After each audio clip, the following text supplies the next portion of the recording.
पाथर्डीत नीलकंठ मोबाईलचा शुभारंभ उत्साहात। पाथर्डी शहरातील अजंठा चौक येथील सोसायटी बिल्डिंगमधील गाळा क्रमांक 15 येथे नीलकंठ मोबाईलचा नवीन मोबाईल दालनाचा शुभारंभ सोमवार दिनांक 17 रोजी सकाळी 8:30 वाजता उत्साहात संपन्न झाला।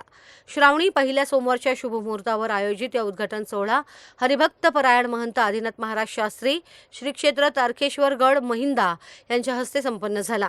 कार्यक्रमात शेवगाव पाथर्डी विधानसभा मतदारसंघाच्या आमदार मोनिकाताई राजाळे यांची प्रमुख उपस्थिती होती।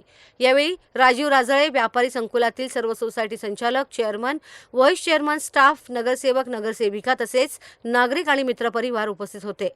पाथर्डी शहर आणि परिसरातील ग्राहकांना मोबाईल खरेदीसह विविध मोबाईल सेवा एकाच ठिकाणी उपलब्ध करून देण्याच्या उद्देशानं नीलकंठ मोबाईलची सुरुवात करण्यात आली आहे। नव्या दालनामुळे ग्राहकांना मोबाईल खरेदीसाठी आणखी एक पर्याय उपलब्ध झाला आहे। उद्घाटन सोहळ्यास नागरिकांनी मोठ्या संख्येने उपस्थित राहावं असं आवाहन श्री ईश्वर शिवाजी वाघभासे आणि समस्त वाघभासे परिवार यांच्या वतीनं करण्यात आलं आहे।